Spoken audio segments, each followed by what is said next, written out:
এটা আমরা চাই কালকে ওনার রায় আছে, কোন হাইকোর্ট দেখাবেন না বাঙালিকে। যদি হাইকোর্ট দেখান যে উনি সাজাপ্রাপ্ত, এই জন্য ওনাকে ছাড়া হয় না, তাহলে তারেক জিয়া 9 বছরের সাজাপ্রাপ্ত। এখানে যারা আছে জিজ্ঞাসা করে দেখেন। আর তারেক জিয়ার বউ 3 বছরের সাজাপ্রাপ্ত। তারা যদি সাজাপ্রাপ্ত হওয়ার পরে আগস্টের 5 তারিখে তাদের মামলা ঢিসমিস হয়ে যায়, তারা যদি খালাস পায়, উনিও খালাস পাবে না? মানে লুৎফুজ্জামান বাবর আর উনি এক মামলা, একই ফাঁসির আসামি, একই জায়গায় থাকতো। বলেন তারে 17 বছর পরে যদি এ সরকার আসার পরে ছেড়ে দেয়, তারেক জিয়ার বন্ধু গিয়াসউদ্দিন মামুনকে 17 বছর পরে যদি ছেড়ে দেওয়া যায়, একটা মজলুম মানুষ, মুরব্বী মানুষ, নিজের কাজ এখন নিজে করতে পারে না, টুইলি বেড়ায়, আর এই মানুষটাকে সারা জীবন 14টা বছর থেকে জেলে রেখে দিলেন। জালেমদের নাই মায়া দেওয়া ছিল না? আপনাদের কি হয়েছে? আশা করছি আগামীকাল যেন ব্যত্যয় না ঘটে। যদি কিছু হয়, 3 কোটি মানুষকে জেলে নেওয়া লাগবে আমির জামাতের সাথে। হ্যাঁ, কথা বলেন না কেন? আমার কুষ্টিয়ার বাড়ির নিচতলায় আর 3 তলায় ভাড়া থাকতো প্রশাসনের 2 জন। এই 5 তারিখের পর থেকে যে কোথায় পালিয়েছে ও আল্লাহ জানে আর তারা জানে, কারণ তারা এই কাজগুলো করেছিল, আমরা নিজেরা দেখেছি। এরা কাজ ঠিক করেনি। আমার সামনে কুষ্টিয়ায় 16 জন মানুষকে মেরে ফেলেছে আমার সামনে। এগুলো আপনারা না করলেও পারতেন। যাক, যেভাবেই করেছিলেন, এখন তো স্বাভাবিক হতে আপনাদেরও সময় লাগবে। আপনারা জানেন আজকেই প্রায় 42 জন ডিসি, এসপি বাংলাদেশের বিভিন্ন জেলায় যারা এই 3 নির্বাচনে বৈধ অবৈধ ভাবে হাসিনাকে টিকিয়ে রেখেছিল নির্বাচনের সময়, ডক্টর মোহাম্মদ ইউনূস সব এখন পাল্টিয়ে ফেলছে, অবসরে দিয়ে দিচ্ছে। তোরা চাকরিতে থাকা দরকার। বলছেন না, আমি তো এখনো বলে বয়স লাগবে না। চাচা এরশাদকে যেমন বলেছিল নির্বাচনের আগে যে আপনি অসুস্থ, বলছে কই আমি তো ভালো মানুষ। আরে না, আপনি অসুস্থ। জোর করে ওনাদেরকে তাই করা হচ্ছে, কারণ ওনারা এরকম কিছু করেছে। হাসিনা একা একা কিছুই করতে পারতো না যদি এই প্রেতাত্মাগুলো তাকে সাহায্য না করতো।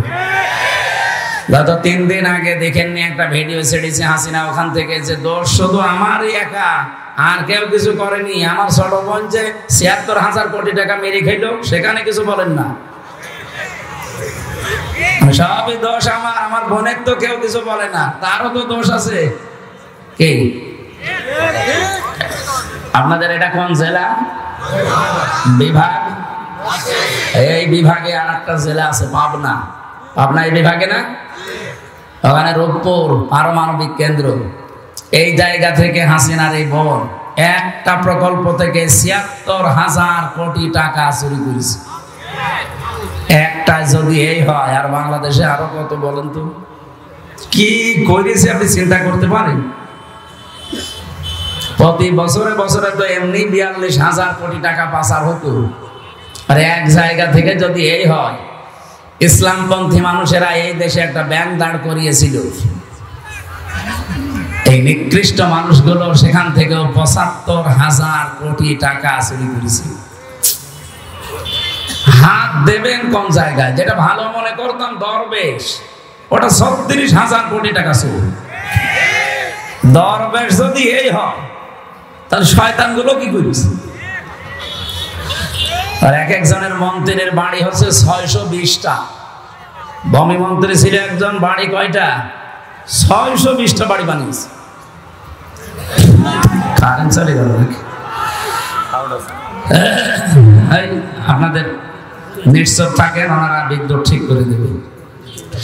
সুবহানাল্লাহ, আলহামদুলিল্লাহ, লা ইলাহা ইল্লাল্লাহ। যারা রাস্তাঘাটে আছে এখন বিভিন্ন জায়গায়,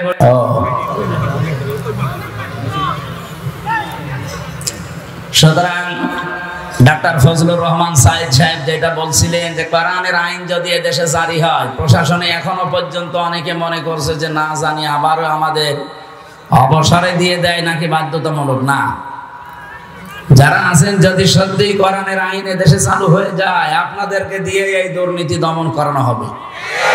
খালি আইন থাকবে কোরআনে, কিসের? এখন যেহেতু চলছে ডক্টর কামালের তৈরি করা সংবিধান, এটা দিয়ে যে কিছু হয় না, এই 54 বছর আমরা প্রমাণ পেয়ে গেছি।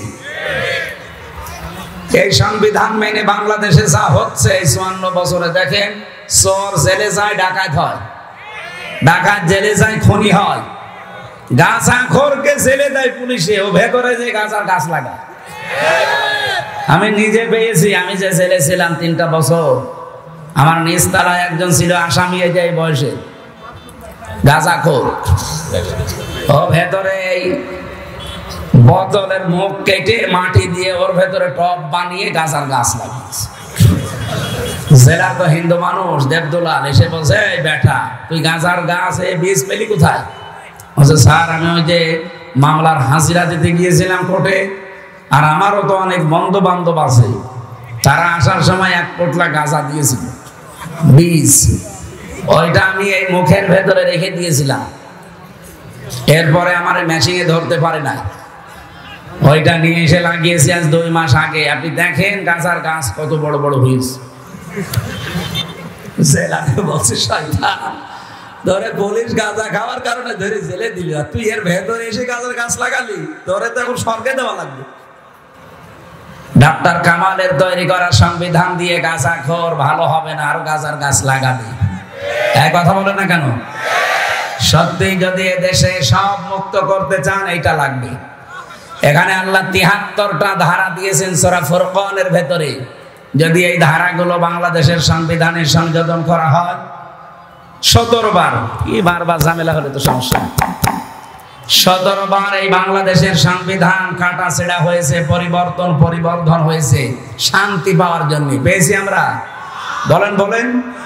এমনকি এখনো এই 3 দিন যা চলছে আপনি দেখতে পাচ্ছেন কি অবস্থা, ভালো মানুষ পিটিয়ে জবাই করছে, এরপরে জিনিসপত্র যা আছে নিয়ে নিচ্ছে। মানুষের বিবেক আজ কোথায় গিয়ে দাঁড়িয়েছে। গত পরশুদিন একটা ঘটনা দেখলাম, এই যে ঢাকা থেকে ভাঙ্গা পর্যন্ত যে হাইওয়ে, এখানে একটা বাস উল্টিয়ে যাবার পর একটা লোক তার পা কেটে পড়ে গেছে, হাত কেটে পড়ে গেছে, মানে এমন জায়গায় লেগেছে ধাক্কা, ওর হাত আর পা দুইটাই কেটে পড়ে গেছে। অনেকগুলো মানুষ মারাও গেছে। যারা সাহায্য করার জন্য ডাক দিচ্ছে, কিছু মানুষ এগিয়ে গেছে, যাবার পরে ওর যেহেতু হাত নেই পা নেই, আর ও তো চিৎকার করছে, রক্ত ফিনকি দিয়ে বের হচ্ছে। ওই লোকটা যে পকেট থেকে মোবাইলটা নিয়েছে, পকেটে টাকা ছিল কিছু, ওই টাকাগুলো নিয়েছে। ও মনে করছিল যে আমারে মনে হয় ও লোকটা সাহায্য করবে, বাসের নিচ থেকে টেনে বের করবে, অথচ আমার এই মোবাইল আর টাকা নিয়ে চলে গেল। আপনি বলেন তো মানবতা কোথায় গিয়ে দাঁড়িয়েছে?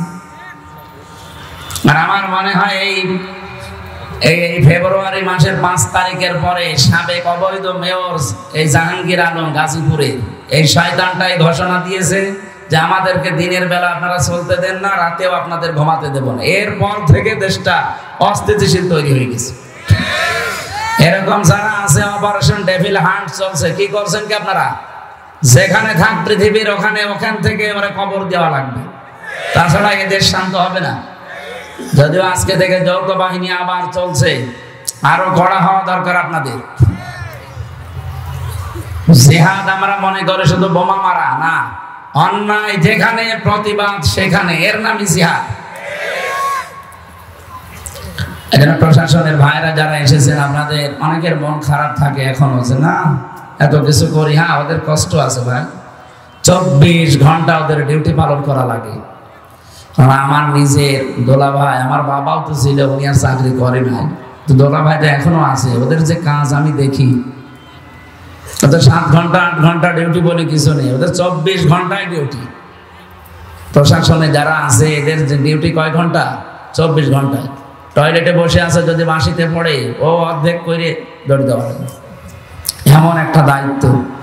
এই জন্য প্রশাসনে যারা আছেন, যে বিভাগেই হোক, যদি বিডিআর বলেন, আর্মি বলেন, পুলিশ বলেন, যে বাহিনীতে আপনারা আছেন, শুধু চাকরি মনে করবেন না, এটা একটা ইবাদত। কারণ 2 প্রকার চোখকে আল্লাহ জাহান্নামের আগুনে দেবে না। 1 প্রকার যারা আল্লাহর ভয় কাঁদে, 2 প্রকার যারা মানবতার জন্য রাত জেগে পাহারা দেয়। আজকে ওরা থানায় বসে থাকলে এতগুলো মানুষ আপনারা এক জায়গায়, যদি একটা অঘটন ঘটে যায়, কন্ট্রোল করার জন্য প্রশাসন এসেছে। ধন্যবাদ জানাচ্ছি তাদেরকে। দল মত নির্বিশেষে, বিশেষ করে আয়োজনে যারা সম্পৃক্ত, এলাকার মানুষকে নিয়ে বিশাল কোরআনের অনুষ্ঠানে যারা আঞ্জাম দিবে, সবাই আল্লাহর দরবারে শুকরিয়া আদায় করেন নাকি ভগবানের কাছে? হ্যাঁ, আল্লাহর দরবারে বলেন আলহামদুলিল্লাহ।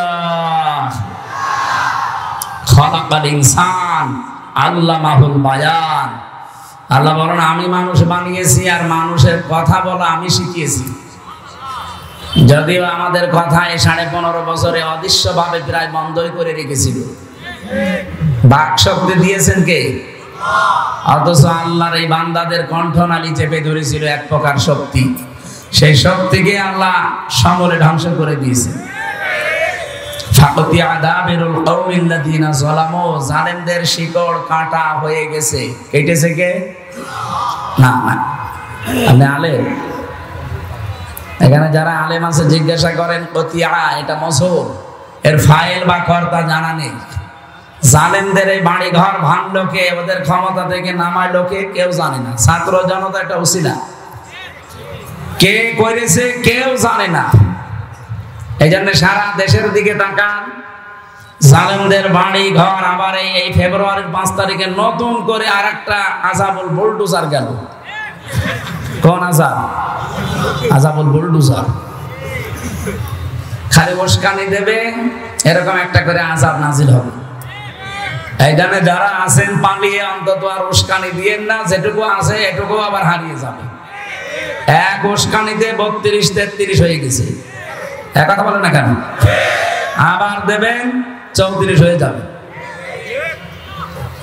এই জন্য আশা করছি ওনারা যেন উস্কানি আর না দেয়, আর আমরাও পাগলের মতো উস্কানিতে যেন পা না দেয়। এই কথা বলে না কেন? উস্কানিতে পা দিয়ে যদি ওদের গোয়েন্দা নজরে ধরা পড়ে, এমন পিটানো পিটাবে না, পেছনে একেবারে গোপালগঞ্জের মতো লাল হয়ে যাবে। পিটিয়েছিল কিছুদিন আগে, দেখেননি? ওই সময় সন্তান গোপালগঞ্জ থেকে ঢাকায় আসবে, বসে আসলে 300 টাকা, দাঁড়িয়ে আসলে 1000 টাকা। কিভাবে বসবে কায়দা নেই। এজন্য আমরা সতর্ক করছি, আগামীতে কারো ফাঁদে যেন কেউ পা না দেয়। 27টা ষড়যন্ত্র অলরেডি এই আগস্টের 5 তারিখের পরে 6.5 মাসে হয়ে গেছে। 27টা চিন্তা করেছিল ওরা। কোন সময় আনসার লিগ দিয়ে, কোন সময় হেলমেট লিগ দিয়ে, কোন সময় রিকশা লিগ দিয়ে, বিভিন্ন কায়দা করতে করতে এই যে এখন এই 2-3 দিন চলছে আর একটা রাখাল রাহানা, কি নাম যেন শয়তানের, আমাদের নবীজিকে গালি দিয়েছে। কি কথা বলো না কেন? এই লোকটার সাহস হয়তো না, ওকে কেউ দিয়ে করাচ্ছে, আর ওকে কে করাচ্ছে আমরা কিন্তু জানি। এই উগ্রপন্থী কিছু দাদা আছে, তারা এখনো পর্যন্ত বিভিন্ন ছদ্মবেশ নিয়ে দেশে আছেন, আমরা তাও জানি। তাদের ফাঁদে পা দিয়ে দেশটাকে আবার অশান্ত করার চেষ্টায় আছে। বিশ্বের মোড়লদের কাছে দেখাবেন যে বাংলাদেশে দেখেন এই যে জঙ্গি আবার মাথা ছাড়া দিচ্ছে, অথচ এই দেশে যে জঙ্গি নেই তার প্রমাণ আর 7 মাস। এই 7 মাসে একটা জঙ্গি ধরা পড়েছে? কোন জঙ্গি নাটক হয়েছে? হবে কি করে? কারণ জঙ্গির নাটক যে লিখবে সেই তো পালিয়েছে, আর যাদের দিয়ে করাবে তারাও পালিয়েছে। এই জন্য এই দেশে জঙ্গি বলে কিছু নেই। 2-1 জন একটু গুরু আছে, তারা এই দেশে এখন বাইরে নেই। আমি ভেতরে যে একজনকে পেয়েছিলাম, ও আছে আল্লাহর দলের সভাপতি আব্দুল মতিন। বললাম ভাই আপনি সারা দেশের আল্লাহর দলের সভাপতি, সেক্রেটারি কে? বলছে আমার ছেলে। আমি আমার সভাপতি, ছেলে আমার সেক্রেটারি, সারা দেশে আমার আর কেউ নেই, আমরা বাপ বেটা 2 জন। এই হচ্ছে জঙ্গি।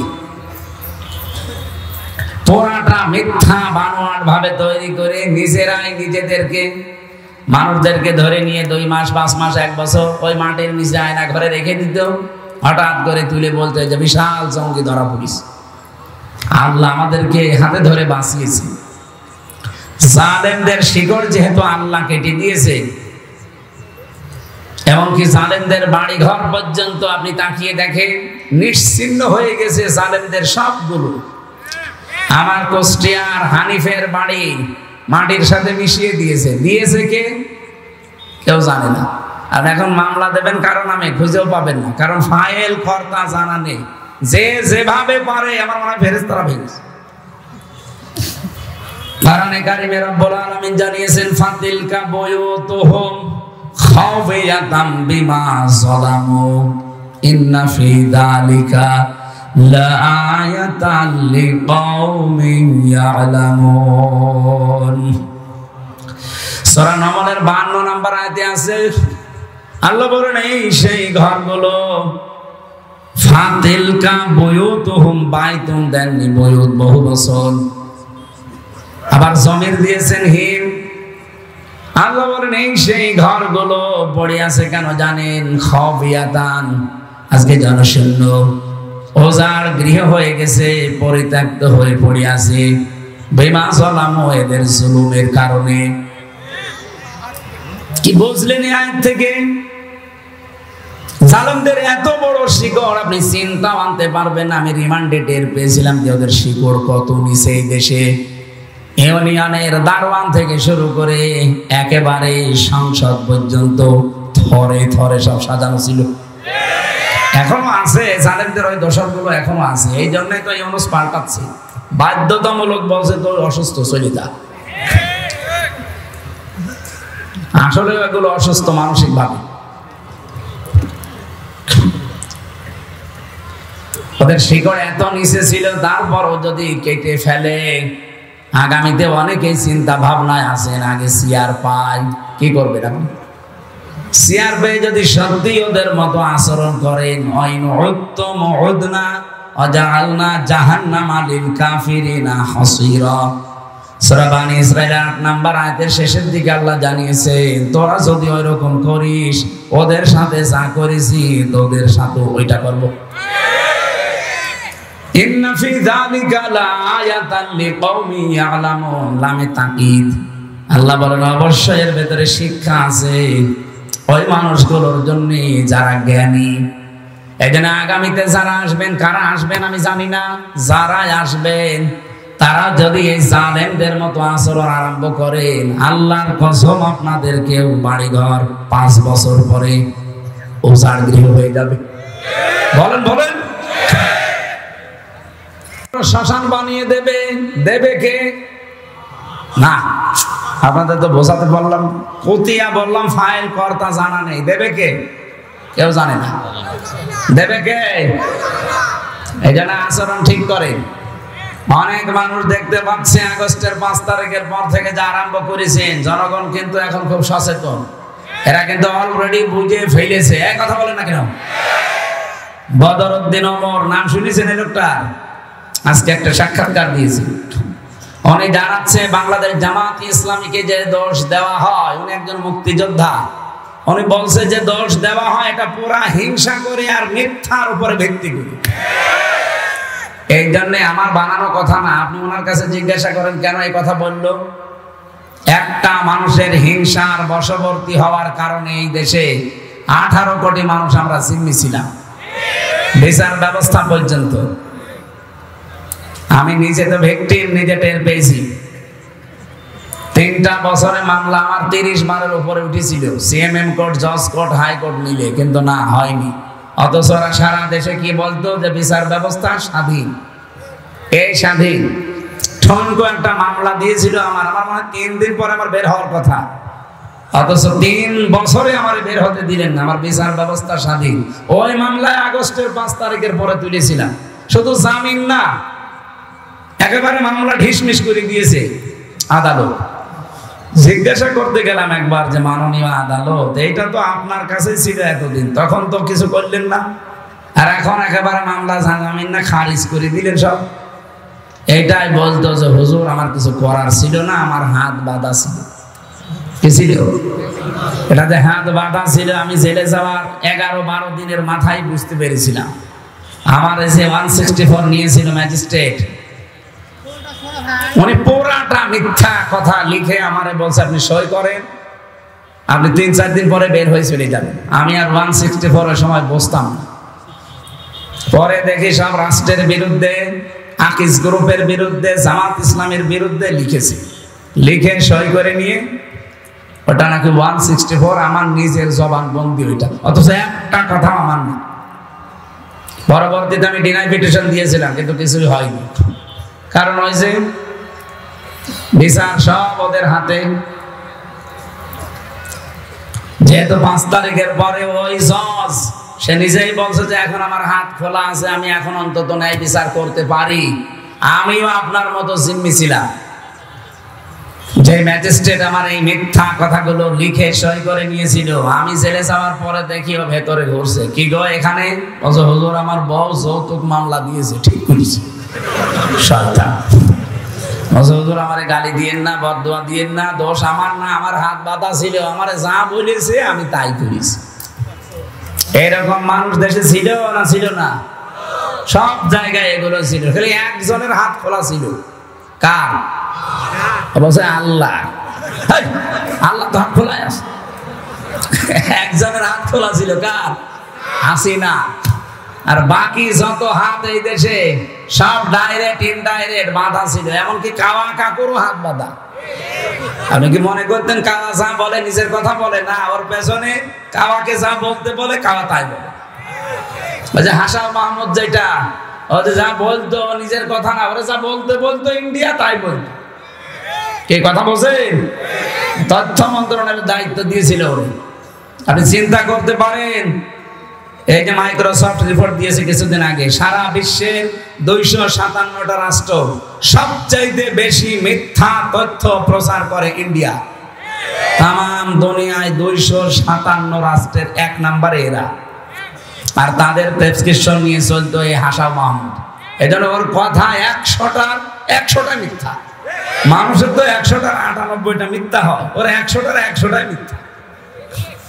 আজকে যে কোন গর্তে লুকিয়ে আছে জানি না, ভিডিও ছেড়েছে আজকে, দেখেছেন না?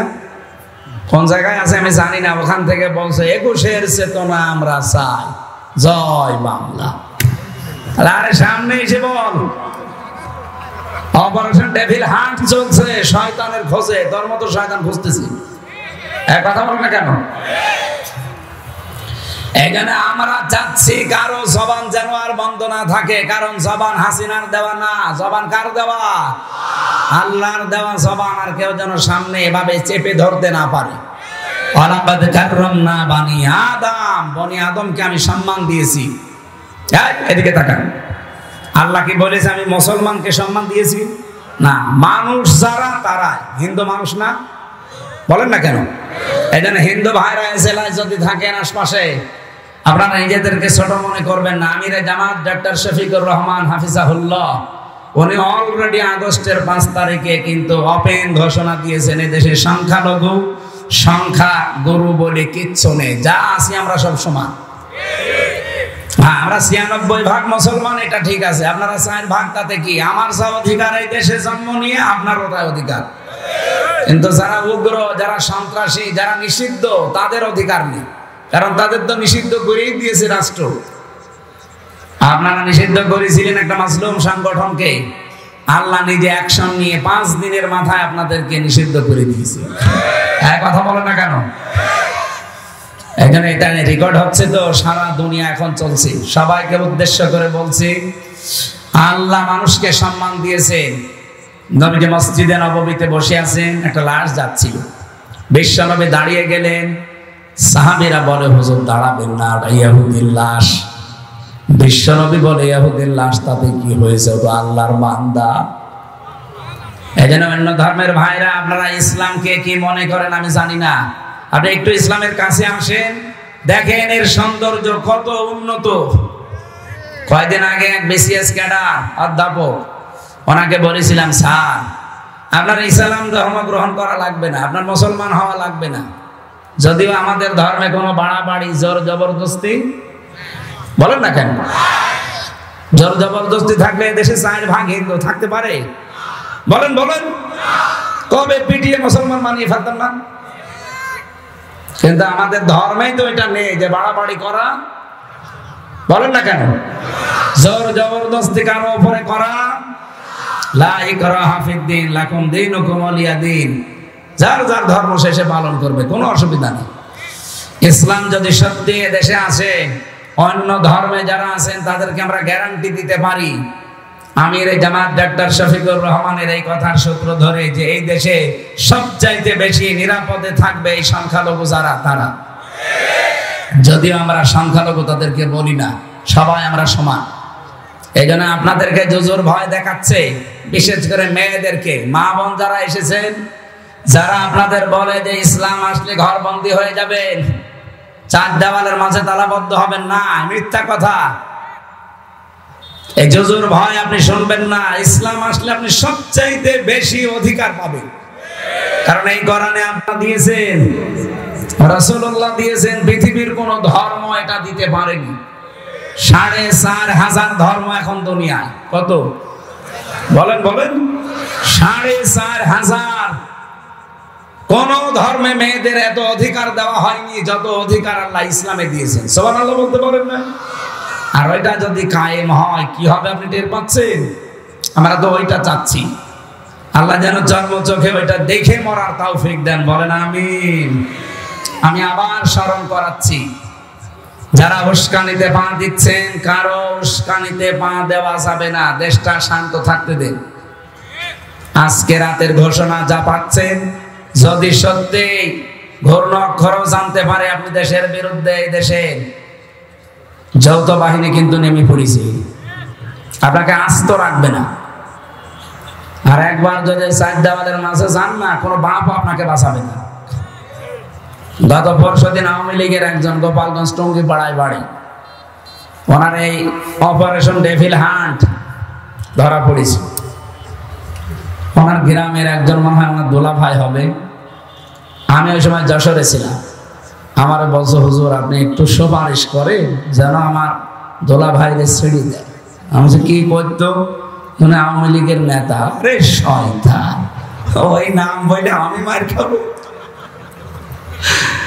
আগে এই শব্দটাকে ইসলামপন্থীদের বিরুদ্ধে ওরা লাগিয়েছিল। এক কথা বলে না কেন?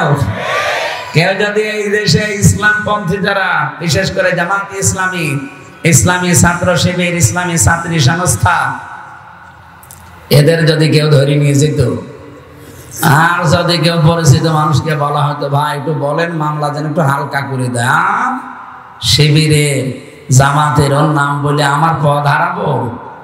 আমার নিজের আপন চাচা চেয়ারম্যান, আমার দাদা চাচা মিলে আওয়ামী লীগের চেয়ারম্যান প্রায় ২১ বছরের বেশি। একজন পটল তুলেছে আর একজন এই যে পালিয়েছে। আমি জেলে থাকাকালীন বাবা একবার বলেছিল যে তো নিজের, তো একটু তোর ওই হানিফ সাহেবকে বল যেন মামলাটা হালকা করে দেয়, কারণ সবই তো তারা চালাচ্ছে। বলছে না ভাই, আমি আমার পদ হারাবো, আমি এখানকার সভাপতি, সেক্রেটারি। চিন্তা করে দেখেছেন নিজের আপনজন কি অবস্থায় ছিল, অথচ নিজেও জানতো যে একটা নিরীহ মানুষ, এর কোনো দোষ নেই, যে মামলা দিয়েছে পুরাটা মিথ্যা। মিথ্যার বিপক্ষে দাঁড়ানোর মতো কায়দা ছিল না 15.5 বছর। এখন ঠিক আল্লাহ এটা উল্টিয়ে ওদের বিপক্ষে কাজে লাগিয়েছে। এই জন্য এমন কোন কাজ করবেন না যে চেয়ার হারিয়ে গেলে ওইটা আবার আপনার উপরে পড়ে।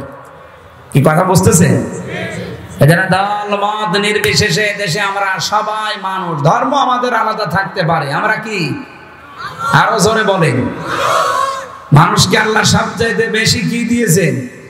সম্মান। ওয়ালাকাদ কাররামনা বানি আদম, বনি আদমকে আমি সবচাইতে বেশি সম্মান দিয়েছি। সুতরাং এই সম্মানিত মানুষদের সম্মান নিয়ে যারা এই 15.5 বছর সেনিমিনি খেলেছেন, সামনে আর কাউকে এটা খেলতে দেওয়া হবে না। বলেন বলেন?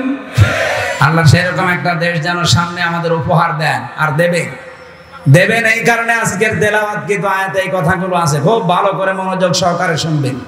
সূরা মায়েদা 54 নম্বর আয়াত। কথা বুঝতেছেন?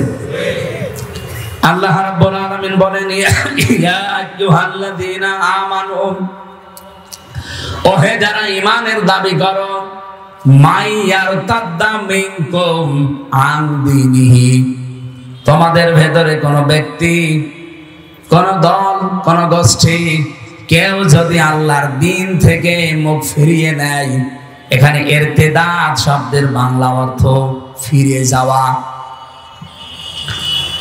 ইরতিদাদ শব্দের বাংলা অর্থ হচ্ছে ফিরে যাওয়া, হক থেকে বাতিলের দিকে। যারা আল্লাহর দ্বীন থেকে ফিরে বদ্দীনের দিকে ফিরে যায়, ফাসাউফা ইয়াতিল্লাহ, আল্লাহ বলেন আমি নিজে অতি শীঘ্রই বিকৌমিন, এমন একটা জাতি, এমন একটা দল তাদের উপরে আনয়ন করব, ইউহিব্বুহুম, আমি নিজে তাদেরকে ভালোবাসবো, ওয়া ইউহিব্বুনাহু, এবং তারাও আমাকে ভালোবাসবে। আমি বাংলাদেশের সাথে মিলিয়ে অনেক মিল পেয়েছি। আপনি দেখেন তো আয়াতের পরবর্তীতে 3টা গুণ দেওয়া আছে। যদি দেখেন এই বাংলাদেশে যত দল এখন প্রায় 72টা, কারো সাথে কোরআনে বর্ণিত এই 3টা গুণ মিলে যায়, আপনি বুঝবেন আল্লাহ তাদেরকে নির্বাচিত করেছেন সামনে অনুমাক্কিনা লাহুম ফিল আরদ, জমিনের শাসন ক্ষমতা দেওয়ার জন্য। নাকি আমি এগুলো সব বানাচ্ছি? বলেন। যতগুলো তাফসীর আমি আয়াতের সাথে মিলিয়ে পড়েছি, বাংলাদেশের সাথে মিলালাম এই কারণে আমি দেখতে পাচ্ছি যে এ মিলে যাচ্ছে এই 72টা দলের ভেতরে একটা দলের সাথে। আল্লাহ কি বলেছিলেন? যদি কেউ আমার দিন থেকে মুখ ফিরিয়ে নেয়, আমি আল্লাহর প্রথম কাজ হবে ফাসাউফা ইয়াতিল্লাহ। এখানে আলেম আছে, দাখিল মাদ্রাসা, আলিম মাদ্রাসা যারা সোফার সহ সোফার বসে আছেন, দেখেন তো সাউফা শব্দটা আল্লাহ এখানে আনয়ন করলেন। সিন, সাউফা, কদ, লাম, আরবি গ্রামার যারা পড়ায় এখানে 13টা আছে।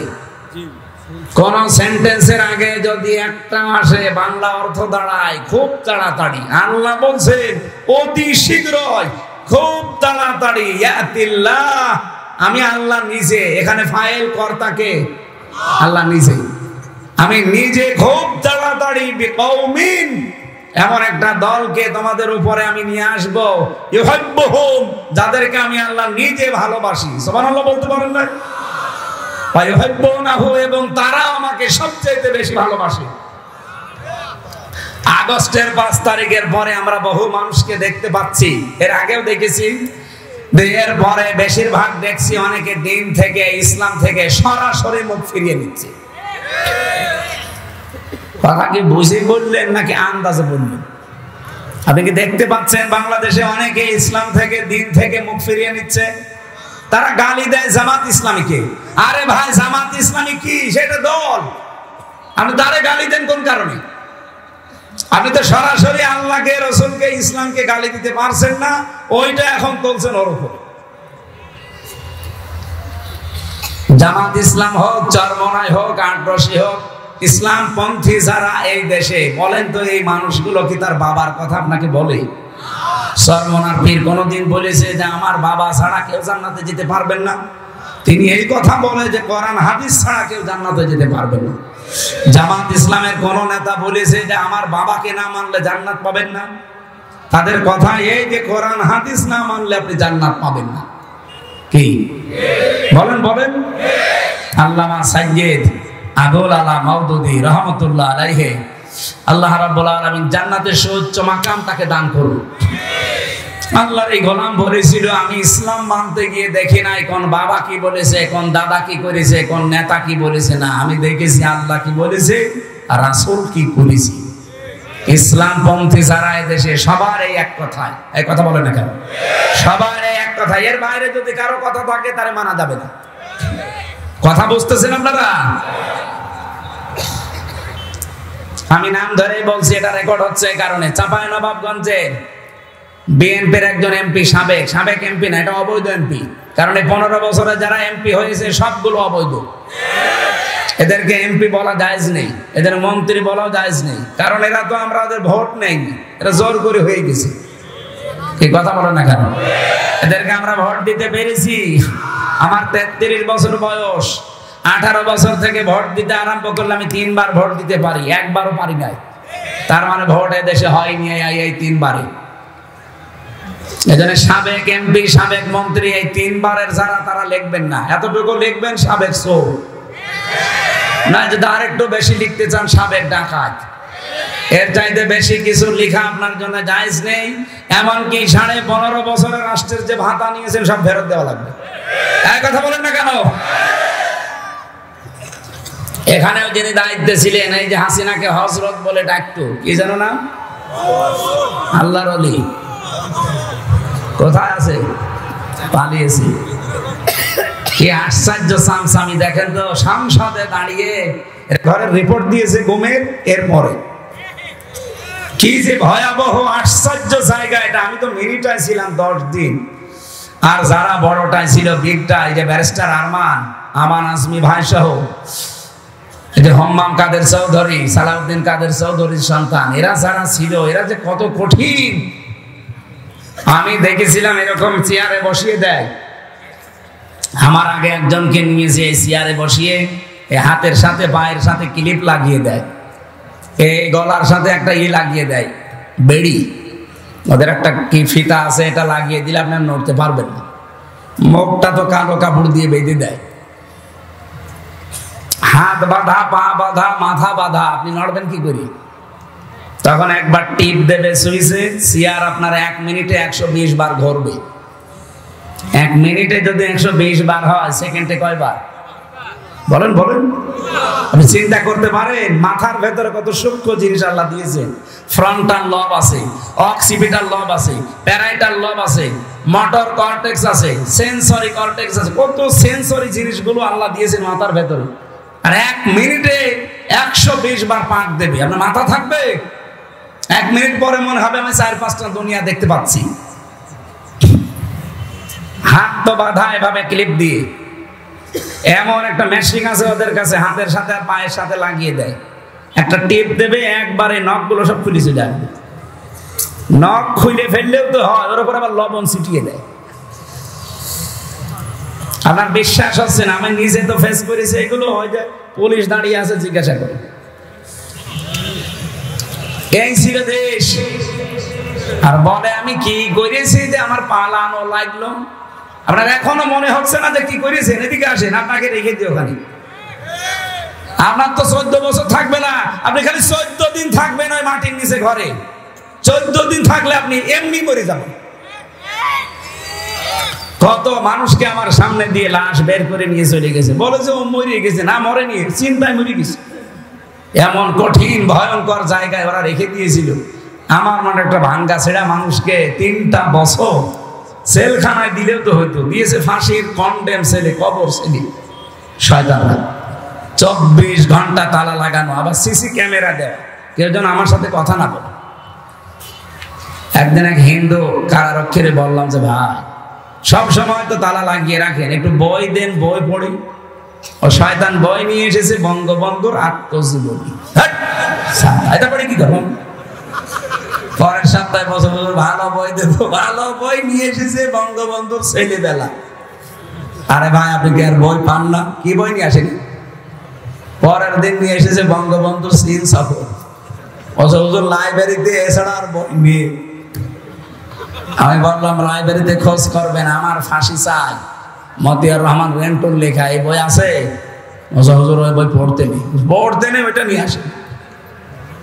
আমি মেজর ডালিম বলছি, এই বই পান না? পরের সপ্তাহে একটা পেলাম, কারারক্ষী আশরাফুল, মুসলমান। ওরে বললাম যে ভাই, আপনি আমার জাতি ভাই, যেটা আগে আসতো হতো আর আলেম সালেম বোঝে না, ওর কাছে সব সমান। তা আপনি তো মুসলমান, আপনি যদি পারেন তো এটিএম আজহারুল ইসলাম আছে, ওই যে হিমেল বিল্ডিং এ থাকে, আপনি একটু যেয়ে বলবেন যে হামজা আপনার কাছে তাফসির আর বই চেয়েছি। উনি আমার কিছু বই আর তাফসির পাঠিয়েছিল, তাফহিমুল কোরআন ফি জিলালিল কোরআন, প্রোডাক্টিভ মুসলিম, কারাগারে রাত দিন, জয়নব আল গাজালি, সালমান আল আউদা, এরকম ওনার কাছে বহু বই ছিল, তার ভেতরে কিছু কিছু পাঠিয়েছিল। নিরপরাধ এই মানুষটার সাথে 3টা বছর কাটিয়ে আসলাম। দেশটা স্বাধীন হয়েছে, কিন্তু এই মানুষটা এখনো মুক্ত বাতাসে বের হতে পারেনি। তার নামে যে মামলা, পুরাটা মিথ্যা, বানোয়াট আর হিংসার বশবর্তী হয়ে দেওয়া। কি কথা বলেন না কেন? আমাকে বানিয়ে বলছি। তার যে সাক্ষী আপনি দেখেন, একজন দেখেছে 6 মাইল দূর থেকে, আর এক সাক্ষী বলছে আমি 3 মাইল দূর থেকে, আর একজন বলছে আমি 1.5 মাইল দূর থেকে। আরে শয়তান, তোর চোখে কি পাওয়ার যে 6 মাইল দূর থেকে জিনিস দেখিস? মামলা যে দিয়েছে সে পালিয়েছে, মামলার যে আয়ু সে পালিয়েছে, প্রসিকিউটর পালিয়েছে, বিচারক পালিয়েছে, মামলার যিনি বাদী সে পালিয়েছে, কেউ নেই এখন, সাক্ষী যে সে পালিয়েছে। কেন ওই লোকটা ভেতরে থাকবে? আপনার বিবেক কাঁদে না? সারা বাংলাদেশের 18 কোটি মানুষের অন্তর কাঁপতেছে এই নিরপরাধ মানুষটার জন্য। হাসিনা যখন চলে গেছে ওর কোন চিহ্ন এ দেশে থাকবে না, কারণ ও ছিল অবৈধ, ওর রায়গুলো অবৈধ। এই কথা বলেন না কেন? ওর অবৈধ রায় এখনো যদি থাকে তাহলে দেশ স্বাধীন হয়ে কি হইল? আগেই তো ভালো ছিল।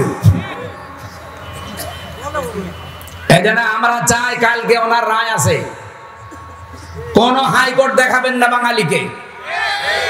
যদি হাইকোর্ট দেখান যে উনি সাজাপ্রাপ্ত এই জন্য ওনাকে ছাড়া হয় না, তাহলে তারেক জিয়া 9 বছরের সাজাপ্রাপ্ত। এখানে যারা আছে জিজ্ঞাসা করে দেখেন। আর তারেক জিয়ার বউ 3 বছরের সাজাপ্রাপ্ত।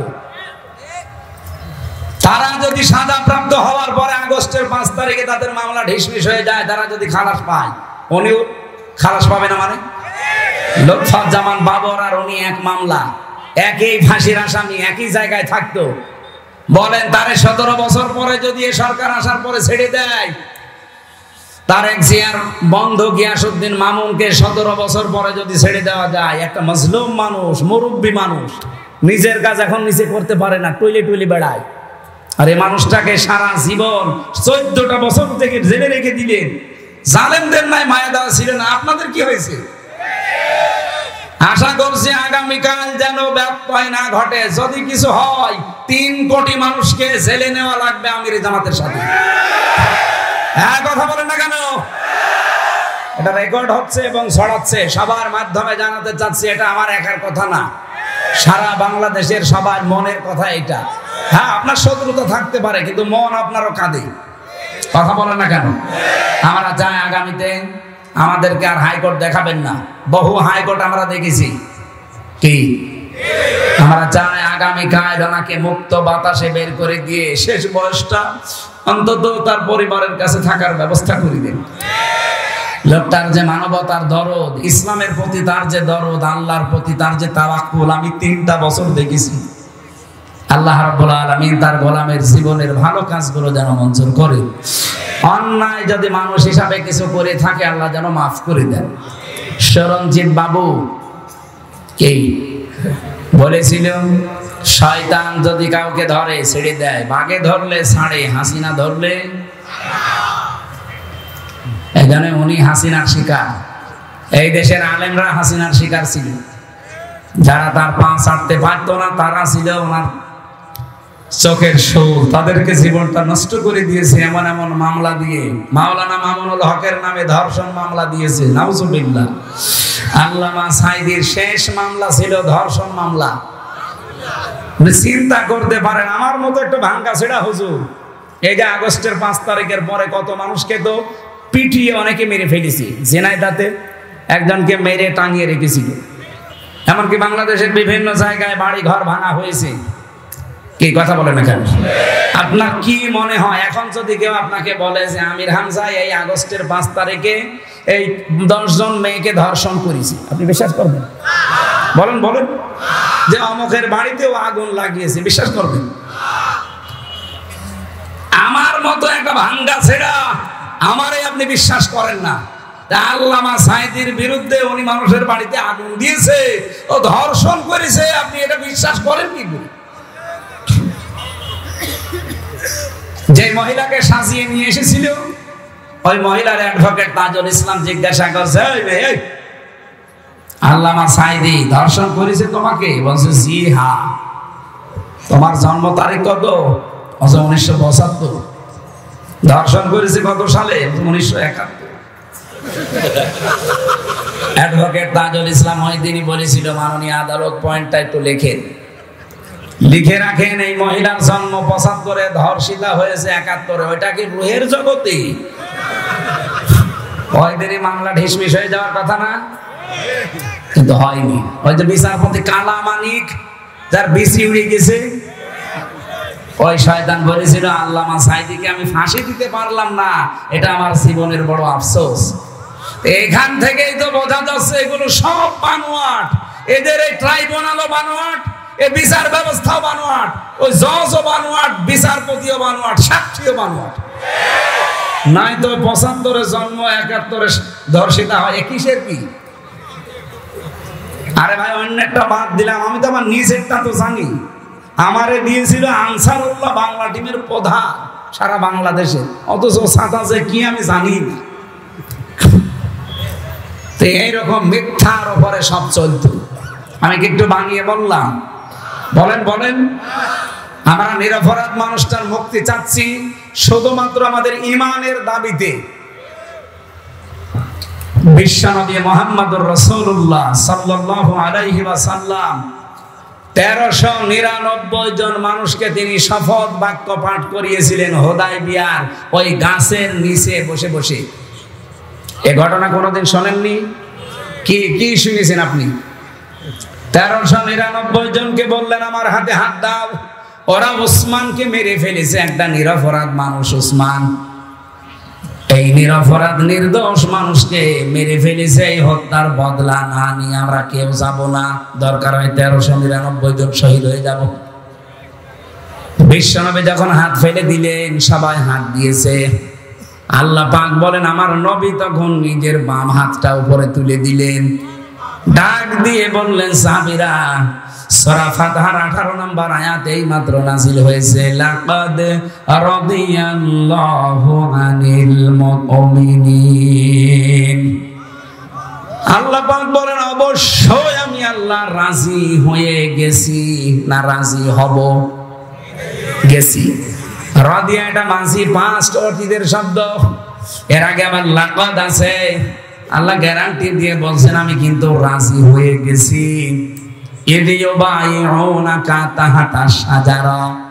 এই গাছের নিচে যারা আপনার হাতের উপরে হাত দিয়া শপথ বাক্য পাঠ করছে, নিরপরাধ এই মানুষের হত্যার বিচার না করে আমরা দেশে যাব না। আমি আল্লাহ এত বেশি খুশি হয়েছি কারণ এই কথাটা ফালিমা মাফি কুলুবিহিম, ওদের যা কথা এটা ওদের কলবের কথা, ওদের মনের খবর আমি আল্লাহ ওই সময় জানি। ফানজালাস সাকিনাতা আলাইহিম, আমি আল্লাহ তাদের উপর আমার সাকিনা নাযিল করলাম, প্রশান্তি নাযিল করলাম। ওয়া আসাবাহুম ফাতাহান করিবা, তাদের জন্য একটা নিকটবর্তী বিজয়ের সুসংবাদ দিলাম। ও জয়পুরহাটবাসী, আমি শুধু বলার জন্য বলছি, শোনার জন্য শুনবেন তা না। এখান থেকে শিক্ষা কি? সাহাবা কেরাম ওই দিন 2টা ফরজ লঙ্ঘন করেছিলেন, একটা রোজা আর একটা হজ। নবীজি বললেন ইহরামের কাপড় খুলে ফেলো, পরবর্তীতে হজ আবার করে নেব। রোজা রেখেছো, রোজা ভেঙে ফেলো, আবার রোজা করে দেব। কিন্তু আজ নিরপরাধ মানুষকে ওরা মেরে ফেলেছে, এই নির্দোষ মানুষের হত্যার বিচার না করে মদিনা যাব না। এত নরম মনের নবী আজ গরম হয়ে গেছে।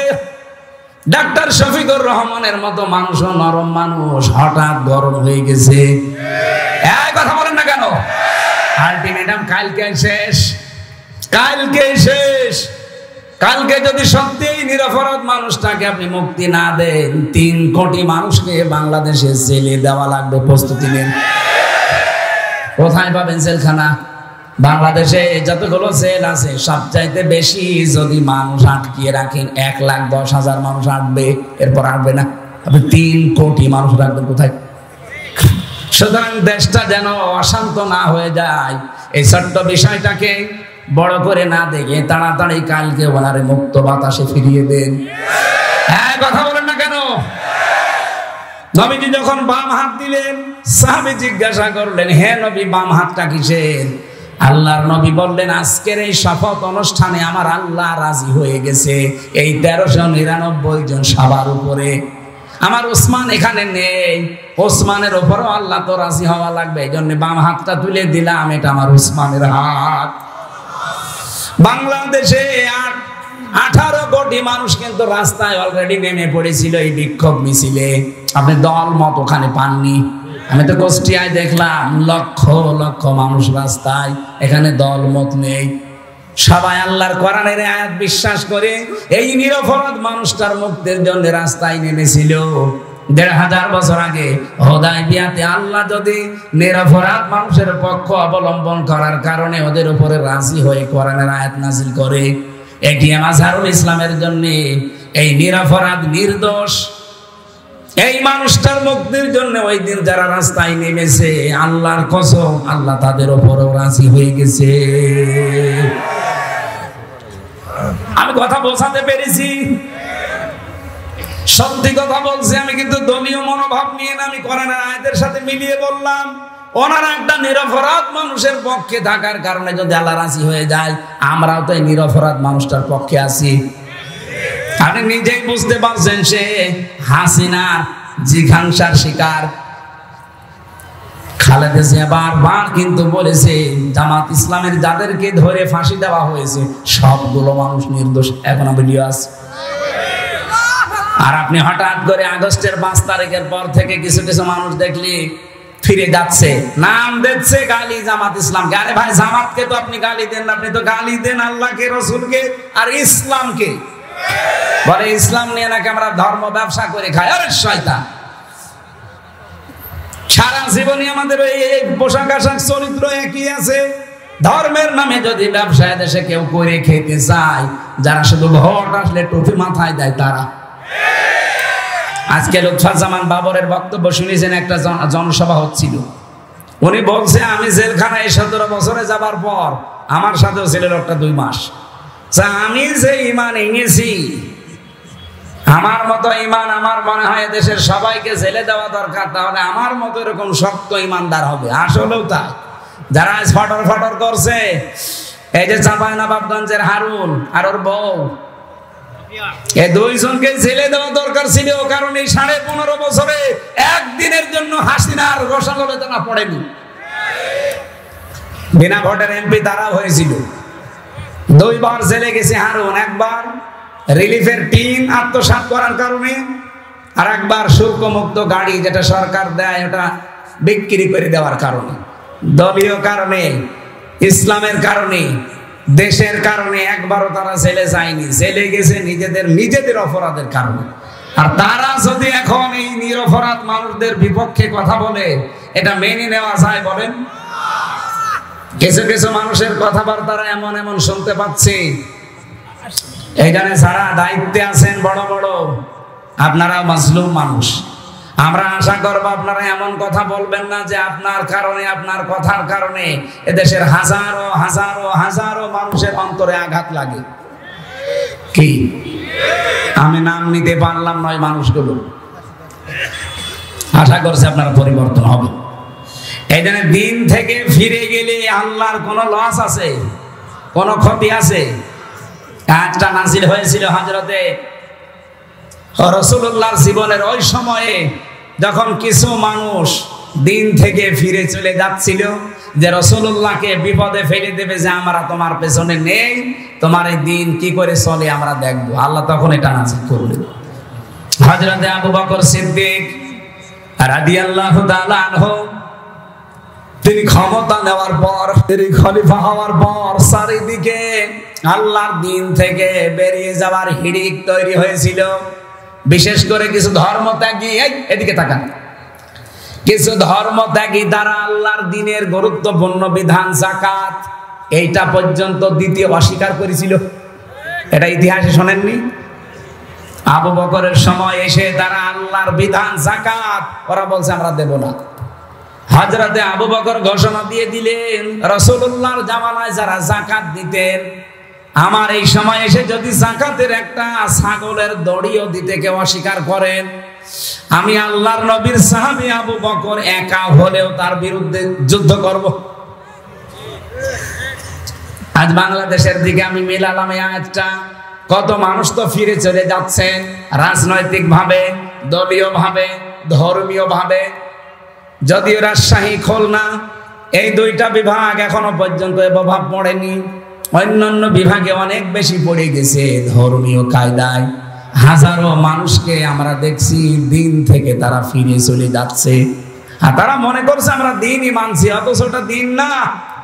বিশেষ করে কুমিল্লা, ব্রাহ্মণবাড়িয়ায় যে আমার তাহেরি ভাই, আমি নাম ধরে বললাম, কারণ তারা দিন থেকে মানুষকে দূরে সরিয়ে অন্য জায়গায় নিয়ে চলে যাচ্ছে। ওরা যা করছে আল্লাহর কসম ওটা ইসলাম না।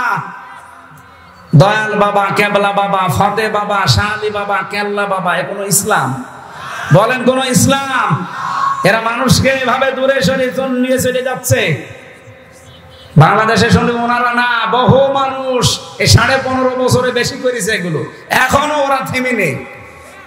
বিভিন্ন কায়দায় মানুষকে দূরে সরে নিয়ে যাচ্ছে আসল দিন থেকে। আসল দিন ওই যে মাওলানা আবু বকর বলছিল না যে পৃথিবীতে সবচাইতে বড় দিনের কাজ হচ্ছে একামতে দিন। কারণ এটা কায়েম না হলে আপনি সুদ থেকে বাঁচতে পারবেন না, এটা কায়েম না হলে ঘুষ থেকে বাঁচতে পারবেন না। এই কথা বলেন না কেন? এটা কায়েম না হলে আপনি জীবনেও জেনা ধর্ষণ থেকে বাঁচতে পারবেন না। এই যে চিন্তায় হচ্ছে প্রশাসন পারছে না কন্ট্রোল করতে, এইটা এনে দেন, প্রশাসনও লাগবে না। মানুষের ভেতরে যখন তৈরি হয়ে যাবে, আমরা ওইটা তৈরি করার জন্য চেষ্টা আছি। বা যারাই দায়িত্বে আছেন আপনারাই থাকেন, আপনাদেরকে দিয়ে আমরা কোরআনের এই আয়াতগুলো প্রয়োগ করাবো, দেশটা হয়ে যাবে মিনি জান্নাত। এক কথা বলেন না কেন? যতদিন এটা না আসবে হাজারো চেষ্টা করলেও আপনি পারবেন না। একদিকে চেষ্টা করবেন, 10 দিকে ভেঙে চলে যাবে। এজন্য আপনাদের চাইতে যেহেতু বাস্তবতা আমি দেখেছি বেশি, বয়স আমার ছোটতা দেখি, রাত আমরা যখন গভীর হয় দেখি রাতের বেলায় 3টা জিনিস রাস্তায় পাওয়া যায় বেশি, একটা বক্তা, একটা কুত্তা আর একটা পুলিশ। রাত বেশি হলে এদের পাওয়া যায় না। রাস্তায় যাবে, হয় দেখা হবে কোনো বক্তার সাথে, নাই কুত্তার সাথে, নাই পুলিশের সাথে। এই জন্য বাস্তবতার দিকে তাকিয়ে বলছি, বয়স ছোটতায় কি আমি অনেক কিছু বাস্তবতায় বুঝি। এই জন্য আহ্বান জানাচ্ছি, সব বাদ দেন ভাই। আল্লাহর দিন থেকে দিনের নাম নিয়ে আপনাকে ফেরত নিয়ে চলে যাচ্ছে। ধর্মীয় কায়দায়, রাজনৈতিক কায়দায়, দলীয় কায়দায়, বিভিন্ন কায়দায় আজ দিন থেকে মানুষ চলে যাচ্ছে। রব্বুল আলামিন ঘোষণা দিয়ে জানিয়েছেন, ওয়াইন তাতাওয়াল্লাউ ইস্তাবদিল কওমান গায়রাকুম সুম্মা লা ইয়াকুনু আমসালাকুম। সূরা মুহাম্মদ। যদি তোমরা মুখ ফিরিয়ে নাও আমার দিন থেকে, আমি আল্লাহ এমন একটা দল তোমাদের উপরে নিয়ে আসবো যারা তোমাদের মতো হবে না। তারা আমাকে ভালোবাসবে, আমি নিজেও তাদেরকে ভালোবাসবো। তারা কারা? তাদের আল্লাহ কয়েকটা গুণ দিয়েছেন। দেখেন তো, বাংলাদেশে 72টার উপরে দল, 48টা নিবন্ধিত দল, আর একটা হলে আমরা 49টা থাকতাম, আমাদেরটাও ছিল। কিন্তু শয়তানরা রাগ করে, হিংসা করে, রাজনৈতিক প্রতিহিংসার কারণে আমাদেরটা আটক করে রেখেছে। আমাদের নিবন্ধন ছিল না, আমাদের মার্কা ছিল না। এই কথা বলেন না কেন? আরে ভাই, সরকার ছিল অবৈধ, রায় দিয়েছিল অবৈধ, আমাদেরটা নিবন্ধন আটকিয়ে রেখেছিল অবৈধ ভাবে। তার অবৈধ কিছুই থাকার কথা না, কেন এটা আটকে রাখবেন? আমি আবার বলছি, কোন হাইকোর্ট আমরা দেখতে চাই না। বাঙালিকে হাইকোর্ট দেখাবেন না, খুব তাড়াতাড়ি আমাদের মার্কার নিবন্ধন ফেরত দেওয়া লাগবে। এটা আপনারা রাজি আছেন না? দেখেন তো, হাত তোলেনি কে? দেখেন, ওই যে পেছনের ওরা হাত তোলেনি। হ্যাঁ, হাত তোলেন। ওরা তাও তোলেনি, ওরা মনে হয় ওই দলের। ঠিক আছে, সারা দেশ থেকে এভাবে 18 কোটি মানুষ একবারে দাঁড়িয়ে যাওয়া দরকার। আপনি বৈধ জিনিস দেবেন না কেন? এই মার্কা নিয়ে যদি আল্লামা দেলাওয়ার হোসাইন সাইদি দাঁড়িপাল্লা মার্কা নিয়ে যদি এমপি হতে পারে, সেই মার্কা নিয়ে সামনে সাইদ সাহেব হতে পারবে না? বলেন। আমরা চাই দেশে 300 এমপি হবে সামনে। 151 জন মানুষ জানো ফজলুর রহমান সাইদের মতো বুকে কোরআন নিয়ে সংসদের সামনে যেতে পারে। মাত্র 151 জন। 300 জনের ভেতরে যদি যেতে পারে, আমি আল্লাহর কসম দিয়ে বলতে পারি, নামাজের ওয়াজ এই দেশে আর করা লাগবে না, যাকাতের ওয়াজ করা লাগবে না, পর্দার ওয়াজ করা লাগবে না, জেনার ওয়াজ করা লাগবে না, এমনি তার পরের দিন বন্ধ হয়ে যাবে। সাইদ সাহেবের মতো 151 জন বলবে, মাননীয় স্পিকার, আমরা নামাজের বিল চাই। উনি বলবে, ঠিক আছে, হাত তোলেন কারা কারা চান। 300-র ভেতরে এরকম 151 জন হাত তুললে ওটা পাস হয়ে যাবে। তারপরের দিন 18 কোটি মানুষ বাংলাদেশে নামাজ পড়তে বাধ্য। বলেন বলেন। আপনি সাইদ সাহেবকে ভোট দিয়েছিলেন মাত্র একটা। উনি যদি ওই জায়গায় কোরআন বুকে নিয়েছে, নামাজের বিল আনতে পারে, নামাজ পড়বে মানুষ 18 কোটি। আপনার একটা ভোট দেওয়ার কারণে 18 কোটি মানুষ নামাজের সওয়াব আপনি আমলনামায় পাবেন। এটা রাজনীতি মনে হয় আপনার কাছে? আর আপনি যেটা করেন ওটা তো পোড়া দুর্নীতি।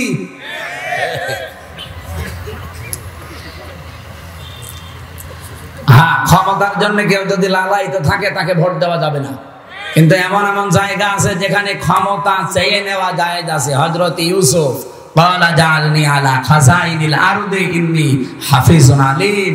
হযরত ইউসুফ আলাইহিস সালাম বলেছিলেন, বাদশা খাদ্যের দায়িত্বটা আমারে দেন, আমি সংরক্ষণ করতে পারবো। সুতরাং বাংলাদেশে অর্থনৈতিকভাবে আল্লাহর ওলি কারা এ দেশ কিন্তু প্রমাণ পেয়ে গেছে। আপনি যা মনে করেন, রাগ করেন, খুশি হন, আমারও তো দেখার দরকার নেই। বাস্তবে আমি বলছি, বাংলাদেশে রাজনৈতিকভাবে এবং অর্থনৈতিকভাবে আল্লাহর ওলি হচ্ছে জামাত শিবির। আপনি দেখেন 4 আনা এদিক ওদিক পাবেন না, তার প্রমাণ এখনো ইসলামী ব্যাংক। সুতরাং এরা যে প্রমাণ দিয়ে দিয়েছে যে অর্থনৈতিকভাবে এরা আল্লাহর ওলি, 4 আনা এদিক ওদিক হয় না।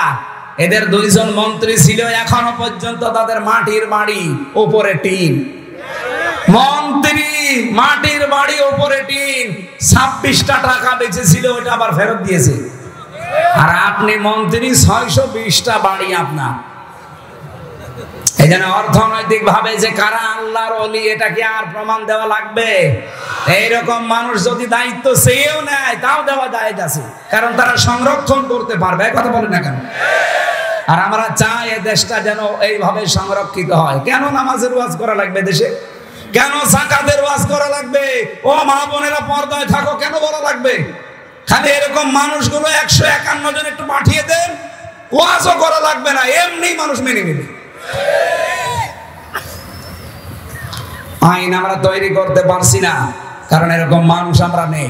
ওখানে যা আছে আল্লাহর আইনের পক্ষের লোক নেই। এখানে আগামী থেকে যেহেতু এরকম একটা সুযোগ আসতেছে, অনেকে দেখছি এখন দিনের দিক থেকে মুখ ফিরিয়ে চলে যাচ্ছে। আল্লাহ বলেন, আমি একটা দল নিজে তৈরি করছি, ওই দলের গুণাগুণ যার সাথে মিলবে আপনি সেই দলে যোগ দেবেন। কয়টা গুণ? 3টা। বলেন বলেন, আরো জোরে বলেন। আদিল্লাতিন আলাল মুমিনিন আইজ্জাতিন আলাল কাফিরিন। আল্লাহ বলেন, প্রথম গুণ হবে ওই দলের লোকদের, তারা নিজেদের ভেতরে পরস্পর রহম দিল হবে, কমল হৃদয়ের হবে। কোথায়? আমার বাড়ি কুষ্টিয়া। কোথায় বাড়ি? এটিএম আজহারুল ইসলামের বাড়ি রংপুর বদরগঞ্জ। কত দূরের মানুষ আমরা, প্রায় 350 কিলোমিটার দূর। এরপরও আপনি দেখতে পারেন নিজের আপন ভাইকে আমি যতটুকু ভালো না বাসি, তার চাইতে দিনের কারণে, ইমানের কারণে, ইসলামের কারণে আজহারুল ইসলামকে তার চাইতে 100 গুণ বেশি ভালোবাসি। কেন এটা তৈরি হয়েছে? আল্লাহ বলেন, আযিল্লাতিন আলাল মুমিনিন, তারা মুমিনদের প্রতি হবে রহম দিল। এটা তৈরি করে দিয়েছে কে? আরো জোরে। আপনি দেখেন একামতে দিনের দায়িত্বে সারা বাংলাদেশে যারা আছে, মনে হয় তারা সবাই এক ভাই, অথচ নিজের আপন ভাই ইসলাম মানে না, দিন মানে না, তাকে আমি জানের শত্রু মনে করি শুধু ইসলামের কারণে। এক কথা বলেন না কেন? আযিল্লাতিন আলাল মুমিনিন আইজ্জাতিন আলাল কাফিরিন, কাফেরদের প্রতি তারা হবে কঠোর, ভয়ঙ্কর। আগস্টের 5 তারিখের পরে এই দেশে ইসলামের বিরুদ্ধে কোনো কথা বলার সাহস কেউ দেখালে সবচাইতে বড় কড়াকড়ি ভূমিকা পালন করে দেশের একামতে দিনের কর্মীরা এবং ইসলামপন্থী যারা, তারা। আপনি দেখেন অন্যদের চাইতে এরা কড়াকড়ি বেশি, কারণ এরা কোরআনের আয়াত মেনে চলে। ইউজাহিদুনা ফি সাবিলিল্লাহ, তারা আল্লাহর রাস্তায় জিহাদ করে।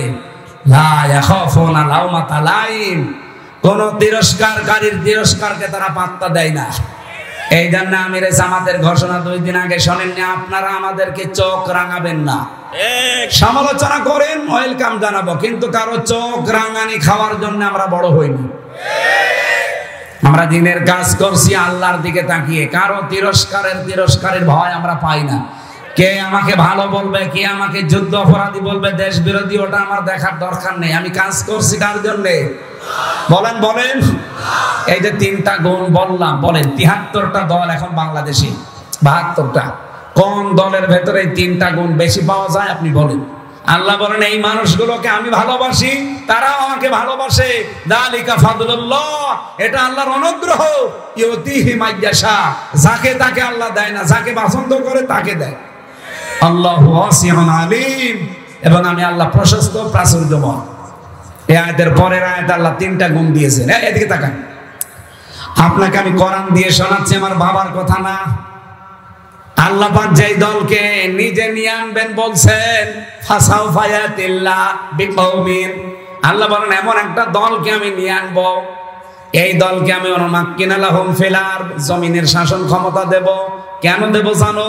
অনুরিয়া ফিরাউনা ওয়া হামানা ওয়া জুনুদাহুমা মিনহুম মা কানু ইয়াহদারুন, আমি ফেরাউনকে, হামানকে আর তার দলের লোকদেরকে, সৈন্যবাহিনীকে দেখাতে চাই তারা সবচাইতে বেশি ভয় যাদেরকে পেত তাদেরকে আমি জমিনের শাসন ক্ষমতা দিয়ে দিয়েছি। এই 54 বছরে এই দেশের জালেমরা সবচাইতে বেশি ভয় পেয়েছে কিন্তু এদেশের একামতে দিনের নেতা কর্মীদেরকে, ওদের সবচাইতে বেশি ভয় এদেরকে। এদেশে আর দল নেই ইসলামী দল, কারো উপরে কিন্তু বাতিলের টার্গেট না, টার্গেট শুধু যারা দিন কায়েম করে তাদের। এই কথা বলেন না কেন? আল্লাহ বলেন মিনহুম মা কানু ইয়াহদারুন, ওরা সবচেয়ে বেশি ভয় যাদের পেত তাদেরকে আমি ক্ষমতা দান করলাম। সে আল্লাহ এখন নেই। উনি যেহেতু আয়াতে বলছে আমি দান করব, ফাইন্না হিজবাল্লাহি হুমুল গালিবুন, আমার দল এরাই হবে গালেব সামনে। সুতরাং এই আয়াতটা আমরা দেখতে চাই, সামনে যেন আল্লাহ আমাদের চর্ম চোখে দেখায়। বলেন আমিন। গুণের কথা বললাম কয়টা? 3টা। বলেন আরো জোরে বলেন। 1 নম্বরে আল্লাযীনা ইউকিমুনাস সালাত, যারা নামাজ কায়েম করে। নামাজ কায়েম কিন্তু এই জিহাদের কাজ না, সাইদ সাহেবের কাজ না, নামাজ কায়েমের দায়িত্ব রাষ্ট্রের। কথা বলেন কেন? আল্লাযীনা ইম্মাক্কান্নাহুম ফিল আরদি আকামুস সালাহ, আমি যদি এরকম মানুষদেরকে দায়িত্ব দেই, শাসন ক্ষমতা পেয়েই তারা নামাজের বিল কায়েম করবে। সুতরাং বাংলাদেশে যারা নামাজ কায়েম করতে চায়, 1 নাম্বার গুণ। 2 নাম্বারে ইউতুনাস যাকাত, যারা যাকাত দিতে চায়। বাংলাদেশের যাকাত আদায়ের দায়িত্ব কি আমার? রাষ্ট্রের। কার? বলেন বলেন। তাহলে এই দেশ যদি ইসলামের হাতে তুলে না দেন, যাকাত ভিত্তিক অর্থনীতি কায়েম হবে? আজ বাংলাদেশে ব্যাংকিং ব্যবস্থার দিকে তাকিয়ে দেখেন তো, ইসলামী ব্যাংকে যে নিয়ম নীতিগুলো মেনে চলে, সব ব্যাংকে যদি এই নিয়ম নীতি থাকতো, সুদের মতোই মারাত্মক গুনাহ মায়ের সাথে জেনা করা লাগতো না। সুদ খাওয়া আর মায়ের সাথে জেনা করার সমান। কে কথা বলেন না কেন? আমরা ইসলামী অর্থনীতির মুশারাকা, মুদারাবা, মুরাবাহা, বায়ে সালাম, বায়ে ইস্তেসনা, বায়ে মুআজ্জাল, ওয়াহেদা, এরকম 28টা নিয়ম আছে ইসলামী ব্যাংক যেগুলো মেনে চলে। বাংলাদেশের সোনালী, রূপালী, চৈতালি ব্যাংক আছে, ওটাও হবে। যত রকমের ব্যাংক আছে, সোনালী, রূপালী, এরপরে অগ্রণী, চৈতালি, সব ব্যাংকে যদি ইসলামের এই অর্থনীতি আমরা কায়েম করে দিতে পারতাম, মায়ের সাথে জেনা করার গোনা থেকে বাঁচতে পারতাম। অথচ এই গোনা বাংলাদেশে এখন নেই। বলেন বলেন। এখানে অনেকে বসে আছে, এই যে টাকা ছেড়ে রাখেন, 1000 টাকা ছেড়ে দিলে মাসে মাসে 200 টাকা বেশি দেয়। এই নিয়ম নীতি নেই এলাকায়? এটা যারা করছেন, এটা মায়ের সাথে অলরেডি আপনি জেনা করছেন, এটা ছেড়ে দেওয়া লাগবে। আরে ভাই, মায়ের সাথে জেনা করে এসে নামাজে দাঁড়ালে নামাজ হয়? বলেন। যারা এই কাজে আছেন, কারা হাত তোলেন তো? 2 হাত তুলছেন। এই লোকটা নাই, বললো যে হুজুর আপনার মাহফিল নেবো, টাকা ছেড়ে রেখেছে, ওষুধের টাকা। এইদিকে বলবে না, ভুল করে না, তবে 2 হাত তুলবে। আপনি আমার মাহফিল নেবেন, কিসের মাহফিল নেবেন আপনি? না, যারা টাকা ছেড়েছেন ভাই, আপনি না খেয়ে মরে যান, তারপরেও এই কাজটা করেন না। আপনার নামাজ, রোজা, এই যে দাড়ি, টুপি, পাগড়ি সব মাঠে মারা যাচ্ছে। আপনি মায়ের সাথে জেনা করে আসলেন, নাউজুবিল্লাহ।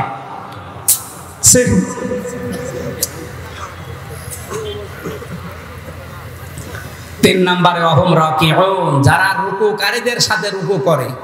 রুকুকারী কারা? এখানে জামাতবদ্ধ হয়ে নামাজ পড়ার কথা আছে তাফসিরে। যারা জামাতে নামাজ আদায় করে, বাংলাদেশে বললাম 72টা দল, আমি নাম ধরে বলছি আপনাদের বোঝার জন্য, রেকর্ড হচ্ছে, সারা দুনিয়া যাচ্ছে। এদেশে একটা শুধু দল আমি পেয়েছি, আপনি জামাতে নামাজ পড়েন না একা একা পড়েন, ওটা আবার লিখে রাখা লাগে। এরকম একটা দল নেই। কোরআনের সাথে যা মেলে আমি তো তাই বলবো, এর সাথে মেলে না আমি আপনার নাম বলবো কি করে? কারণ আপনি হচ্ছে চাঁদাবাজি করে খান, আপনার নামে কোনো আয়াত কোরআনে আছে? আছে, আপনার বিপক্ষে আছে। কথা বলবেন না কেন? হুজুর আমার বিপক্ষে যেন বলবেন না, তাই আপনার পক্ষে বলার মতো কোনো কথা তো পাই না, কারণ আপনার বউ চলে বেপরদায়। কথা বলেন না কেন? একজন ওয়াজ করছিল রুহুল আমিন ভাই, বসে ইমামতি করতে গেছি, সুদের আয়াত পড়ে সুদের কথা বললাম। ওরে আল্লাহ, ওই মসজিদের সভাপতি হচ্ছে সুদখোর, টাকা ছেড়ে রাখে টাকা আসে, এরকম সভাপতি দেশে নেই। উনি নামাজের পরে বলছে, হুজুর আমি নিয়ে আসলাম আপনারে, আর আপনি আমারই বাঁশ দিলেন। আমি যে একটু হালকা পাতলা সুদ খাই, এলাকার মানুষ জানে, তাই বলে আপনি মসজিদে বলবেন? আপনার আমি বাদ দিয়ে দিলাম। ও বলছে আমি একটু উপশহরে ইমামতি নিলাম, ওই জায়গায় তেলাওয়াত করলাম পর্দার আয়াত। পর্দার আয়াত পড়েছি, এখন মসজিদের সেক্রেটারি ওর বউ ব্যারাকে চাকরি করে।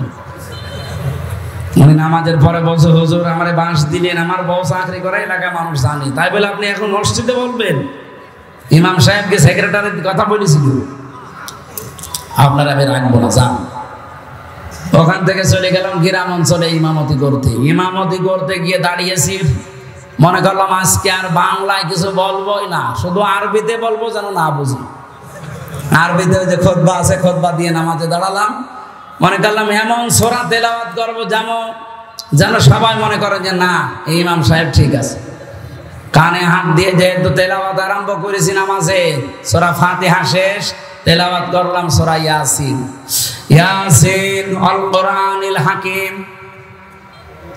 বেশ ভালোই চলছিল। নামাজ শেষ হওয়ার পরে ক্যাশিয়ার ডাক দিয়ে বলছে, হুজুর আমি মসজিদের ক্যাশিয়ার, টাকা আমি আপনাকে দেব। অথচ প্রথম দিন এসে আপনি কি করলেন? মসজিদের সভাপতির নাম ইয়াসিন, আর ওর বাপ মরে গেছে, নাম হাকিম।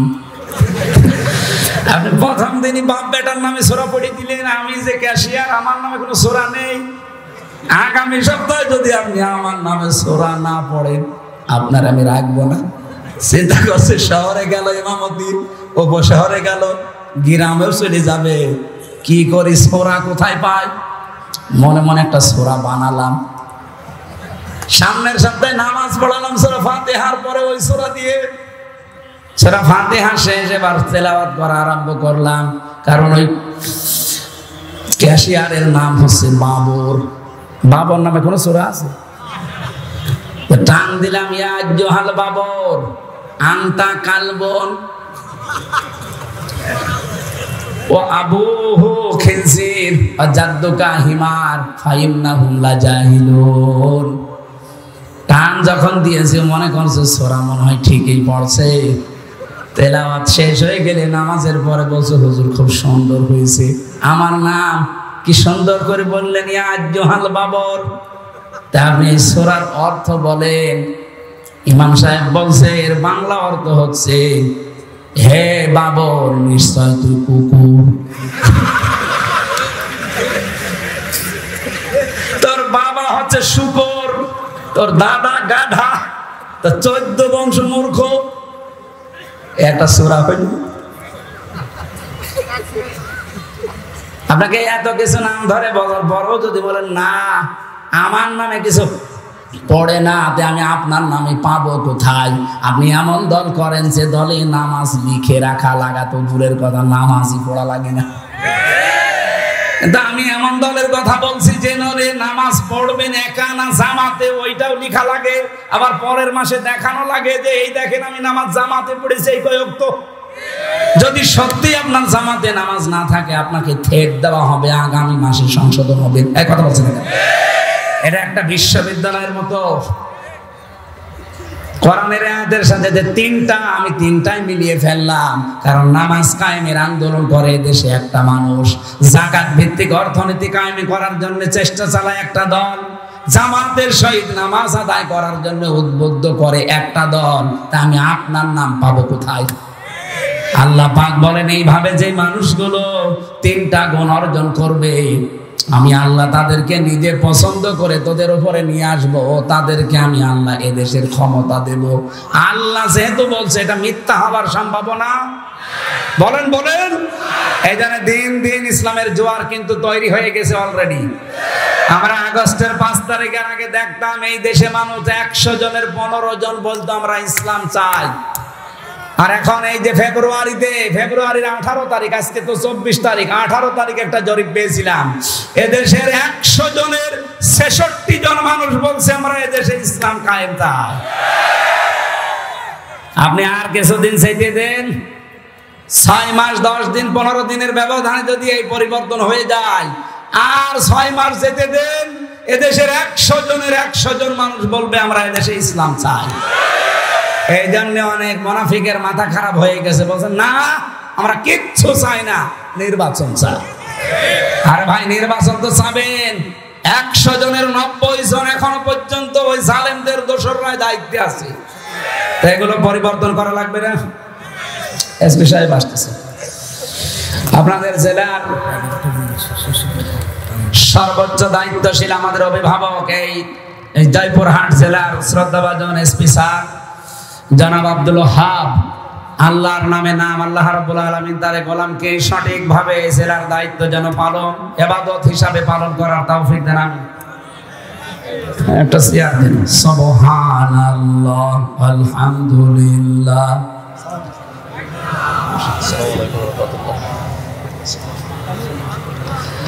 লা ইলাহা ইল্লাল্লাহ মুহাম্মাদুর রাসূলুল্লাহ। এই বসো বসো বসো। নূর আলম ভাই, ওসি, আমাদের ওসি সাহেব এসেছে, এসপি সাহেব এসেছে। আপনাদের কিছু ফর্মালিটি আছে, একটু করেন। আমরা 1-1.5 মিনিট সময় দিচ্ছি, করেন। সম্মানিত মানুষদেরকে সম্মান দেওয়া ইমানের দায়িত্ব দেন।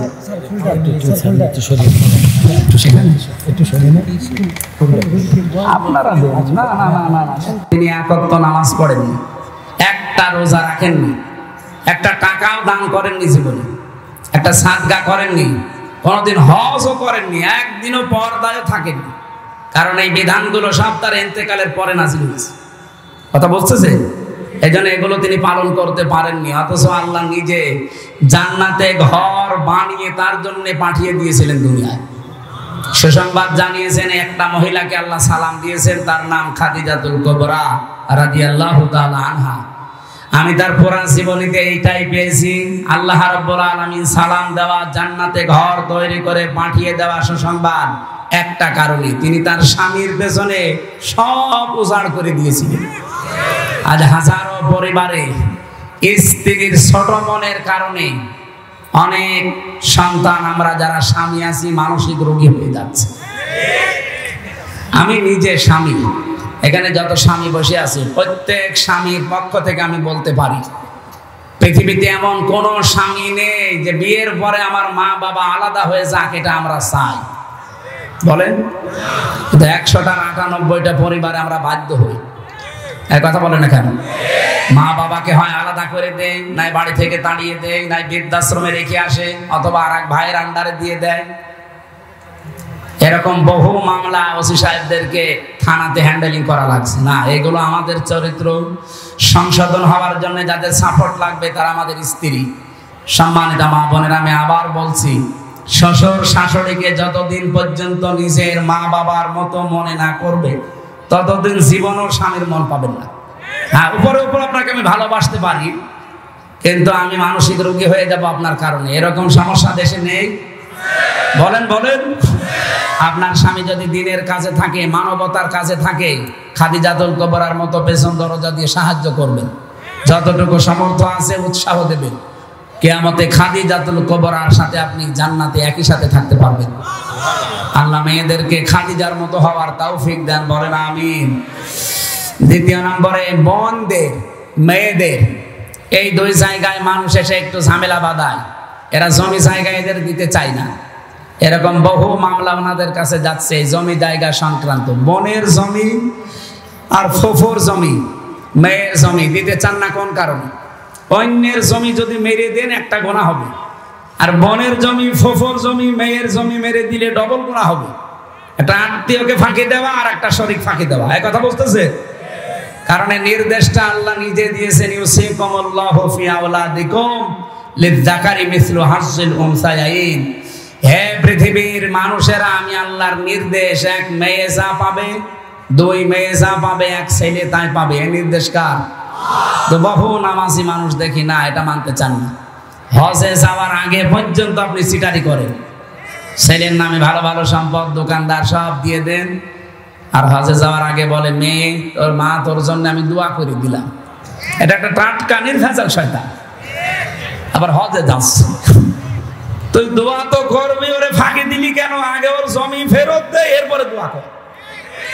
সুতরাং জমি জায়গার বিষয়টা খুব খেয়াল রাখবেন। শুধু নামাজ পড়ে রোজা রেখে কালো বোরকা পরে জান্নাতে যেতে পারবেন না। যারা শরীক ফাঁকি দেন তাদের দুইটা অপরাধ আল্লাহ সঙ্গে সঙ্গে লেখে। এক নম্বরে, ওই দিন থেকে আপনার যত ইবাদত বন্দেগী সব কবুল হওয়া বন্ধ হয়ে যায়।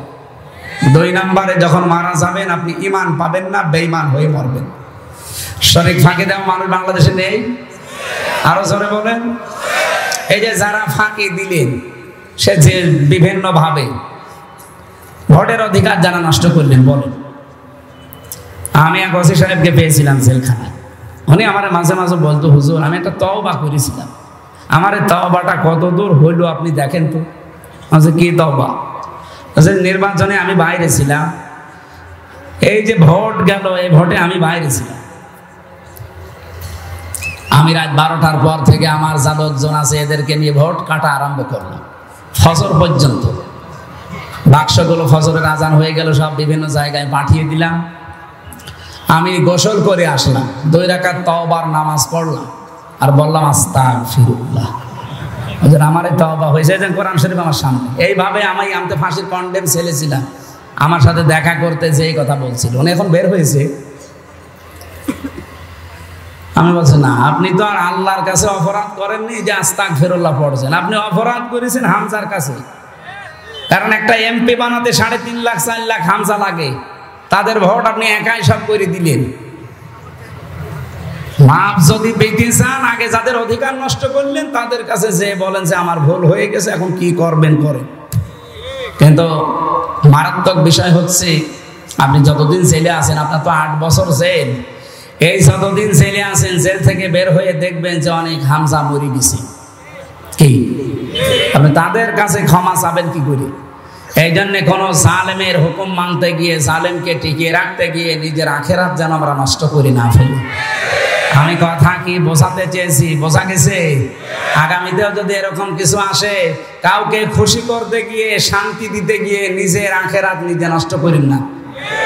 আপনার বউ আপনাকে যতই ভালোবাসুক, যে বলেন তো যে আমি একটু বাম হাতের ইনকাম করি, হালকা পাতলা একটু গোনা হয়, এই গোনা কি তুমি নিবা? বলছে, বিয়ে করেছেন আপনি, কি খাওয়াবেন আপনি জানেন।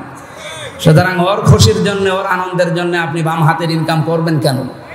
যতটুকু পারেন আপনার যা আছে ডান হাতের ইনকাম নিয়ে চলার চেষ্টা করেন। কেউ কারো জন্য উপকার করতে পারবে না কিয়ামতে, আর কেউ কারো আপনও না। সবগুলো দুনিয়াটা আল্লাহ বানিয়েছেন একটা ধোঁকা। দুনিয়া কি?